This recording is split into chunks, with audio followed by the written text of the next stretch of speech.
आज भी चाली गोलियां थे ले गए आया बरात ने। वो दिन मैं तो मन ढूंढे पुलिसिया आऊंगा आधी रात ने। अखबारों की हेडलाइन में बंदा जो मेरे साथ में। वो दिन मैं तो मन ढूंढे पुलिसिया आऊंगा आधी रात ने।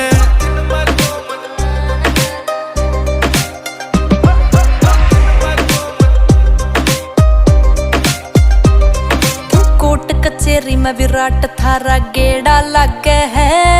वो मित्र काले कोट आला ये मारे सगे है। क्यों कोट कचेरी में विराट थारा गेड़ा लगे है। वो मित्र काले कोट आला ये मारे सगे है। क्यों चांदनी रात में गोली चला गया ले के